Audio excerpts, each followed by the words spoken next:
Hey everyone, it's me, John Lorgan, back with another episode of Itchy Mysteries. And today we're going to talk about a case that, we're going to talk about a film about a case that I featured on Brain Scratch last week.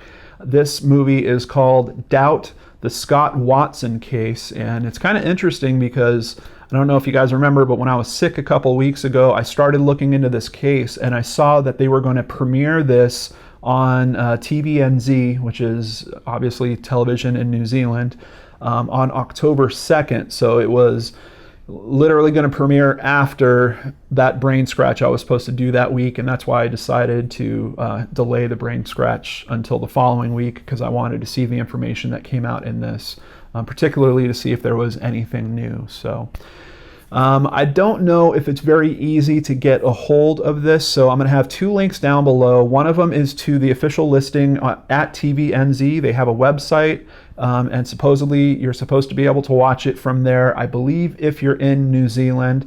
I don't know if that extends to Australia also, but outside of that, someone has posted it on YouTube. I don't know how long it's going to last there, so if this review compels you, I highly encourage you to jump down to that link, check it out, see if it's still there, and if it is, watch it as soon as you can, because I highly suspect it'll get pulled off of YouTube at some point.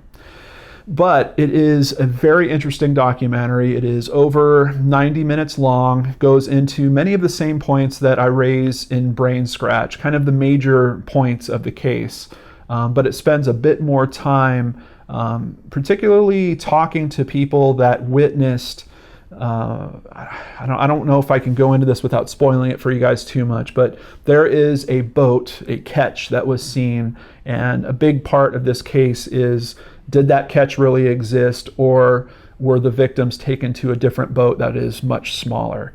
And they spend a lot of time talking to witnesses of this larger two-masted ketch sailboat. So outside of that, they have some dramatic reenactments.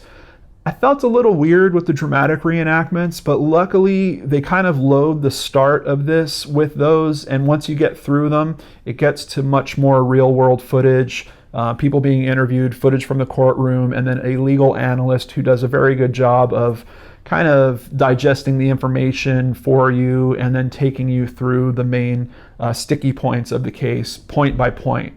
And that was probably my favorite part of this film, is towards the end, I would say the whole second half of it, they're literally going point by point about the case and how it was stacked up against Scott Watson and how those things might not necessarily be true or be accurate.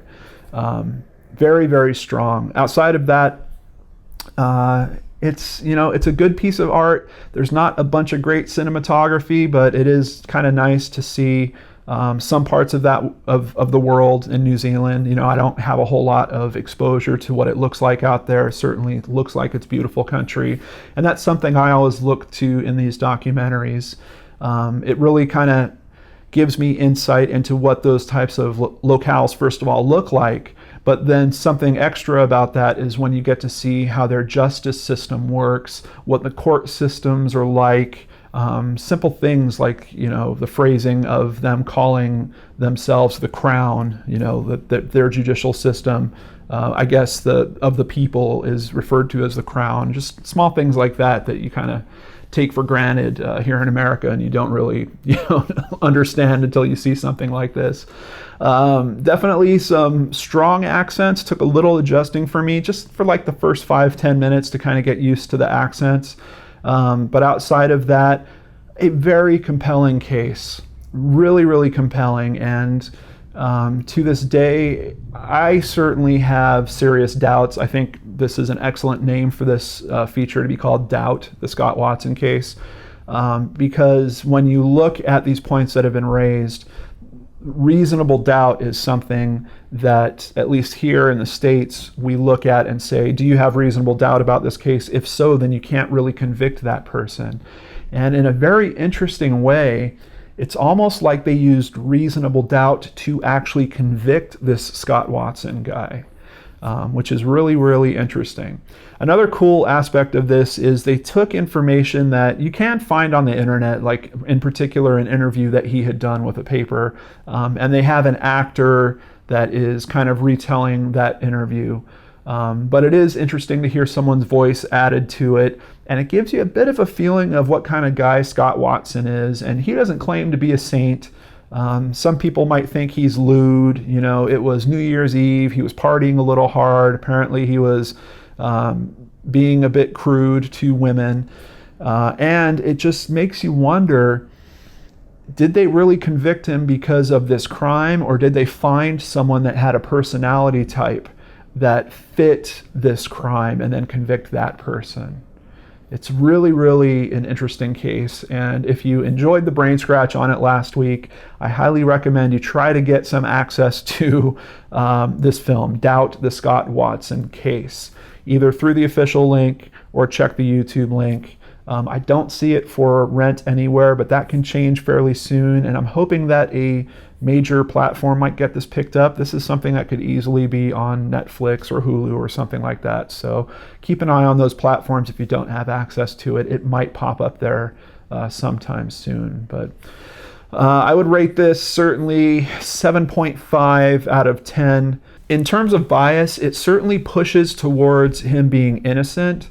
You don't see a lot of information that might contradict that. So it's definitely written kind of in that way, and the information is presented in that way. I have found some compelling arguments online about his guilt, and they didn't really, it's almost like the filmmakers just didn't look at that stuff and try to address it. I think if they would have, that might have made this a stronger piece and given some more credibility to it.